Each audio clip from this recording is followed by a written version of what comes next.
Olá, pessoal, bom dia! Sejam bem-vindos a mais uma edição do Minutos de Ciência. Seguindo a programação da temporada sobre síndromes genéticas, essa semana vamos falar sobre a Síndrome de Marfan, uma doença multissistêmica do tecido conjuntivo que acomete cerca de 2 a 3 pessoas por 10 mil habitantes. E hoje teremos a participação das pesquisadoras Joana Cunha e Natália Gomes, integrantes do Centro Universitário São Camilo, uma faculdade que é referência em ciências da saúde. Além de explicar sobre o que causa a doença e como ela se manifesta no corpo humano, as pesquisadoras também irão abordar os principais cuidados e tratamentos e falar sobre o diagnóstico, que geralmente leva alguns anos para ser confirmado. Então vamos lá, hora de descomplicar mais um assunto, é hora de Minutos de Ciência. Agora vamos ouvir um pouquinho a Joana Cunha. Ela é pesquisadora especializada em doenças genéticas. Olá, Joana, bom dia, tudo bem? Você pode nos explicar o que é exatamente a Síndrome de Marfan e quais são as alterações mais frequentes que afetam a estrutura e a fisiologia das células e dos tecidos humanos? Olá, pessoal! Bom, a síndrome de Marfan é uma alteração genética rara, multissistêmica e autossômica dominante. Vamos por partes. De maneira simples, é uma alteração em um gene do DNA, mais especificamente nos cromossomos de par 15, que são responsáveis pela produção de uma proteína chamada fibrilina 1, em 90% dos casos. Ela é relacionada com o tecido conjuntivo e afeta diversos sistemas do corpo, por isso multissistêmica, como, por exemplo, sistema cardiovascular e sistema respiratório. Além disso, é chamada de autossômica dominante porque se apenas um dos genes do par 15 for afetado, é provável que mesmo assim o indivíduo seja portador da síndrome. Joana, excelente explicação. Bem, agora que foi esclarecido em que parte do nosso DNA está essa síndrome, você pode nos falar mais sobre esse gene e as características associadas a ele?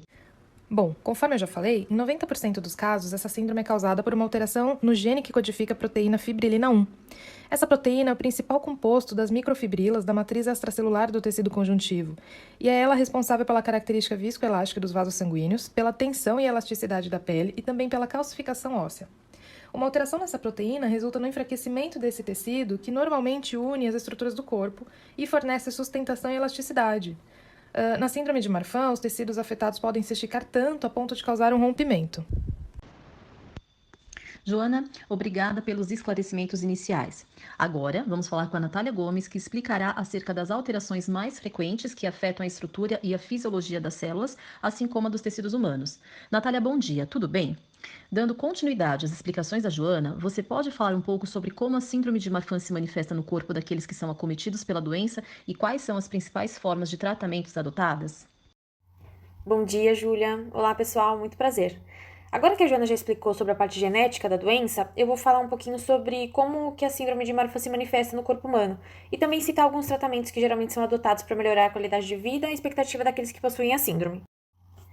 Para vocês entenderem como a doença se manifesta no corpo humano, é importante ressaltar a mensagem final da Joana e destacar que a síndrome de Marfan é causada por uma alteração em um único gene. Essa alteração genética resulta na falta da proteína fibrilina, e conforme a Joana também já comentou, a alteração da fibrilina resulta no enfraquecimento do tecido conjuntivo, que normalmente une as estruturas do corpo e fornece sustentação e elasticidade. Bom, sendo assim, a doença afeta diversos sistemas, como esquelético, cardiovascular e ocular, podendo também envolver o sistema nervoso central, o aparelho respiratório e a pele. Em muitos casos, a síndrome é herdada de uma mãe ou pai que já é portador dessa síndrome, mas não são todos os casos assim. Essa patologia pode surgir em uma família que não possui histórico anterior. Falando agora sobre as principais características da síndrome de Marfan, são elas: estatura alta, membros desproporcionalmente longos, escoliose e lordose, luxação do cristalino, que é quando a lente que ajuda a gente a enxergar sai do lugar, e a dilatação ou rompimento da raiz da aorta.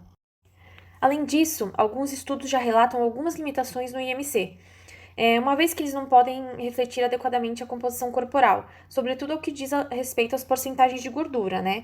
Músculo e ossos também. Além de diferenças sexuais, étnicas e grau de atividade regular, que também parece influenciar nessa variável. Agora, falando um pouquinho mais sobre as características e condições enfrentadas pelos indivíduos que possuem essa síndrome, quando há problemas musculoesqueléticos, as pessoas costumam ser mais altas do que o esperado pela sua idade e a hereditariedade, e a amplitude dos seus braços é maior do que a sua altura. Além disso, os dedos das mãos costumam ser mais compridos e finos. As articulações também podem ser muito flexíveis e podem ocorrer deformidades nas articulações dos joelhos, situação que faz com que eles fiquem dobrados para trás. Além disso, pode haver uma curvatura anômala na coluna vertebral, além de hérnias frequentes. Bom, já quanto a problemas cardíacos, podem ocorrer sérias complicações no coração e pulmões, provenientes do enfraquecimento do tecido conjuntivo na parede da aorta, a principal artéria do corpo humano. Quando isso ocorre, pode haver uma infiltração de sangue entre as camadas internas da parede da aorta, o que causa uma laceração ou uma saliência que pode se romper. Esses problemas nas válvulas cardíacas podem prejudicar a capacidade do coração de bombear o sangue, além de infecções gravíssimas. Estudos recentes apontam que a principal manifestação cardiovascular da síndrome consiste na dilatação da raiz da aorta, presente em aproximadamente 80% dos portadores. Essa dilatação pode causar uma dissecção na artéria, que é um rompimento, sendo essa a principal causa de morte desses indivíduos. Em relação aos problemas pulmonares, podem haver desenvolvimento de bolsas de ar, que são pequenos cistos nos pulmões, que podem se romper, causando dor e falta de ar. Agora, falando um pouco dos problemas oculares, pode ocorrer tanto o deslocamento do que a gente chama de cristalino, que é uma espécie de lente dos olhos, mas também pode ocorrer o descolamento da retina, efeitos que podem acarretar na perda da visão. Ah, e os portadores dessa alteração genética também costumam ter um alto grau de miopia. Por fim, quando esse problema é na medula espinhal, a membrana que envolve pode se alargar, podendo ocasionar dores de cabeça, lombar e também problemas neurológicos, como fraqueza do intestino ou da bexiga.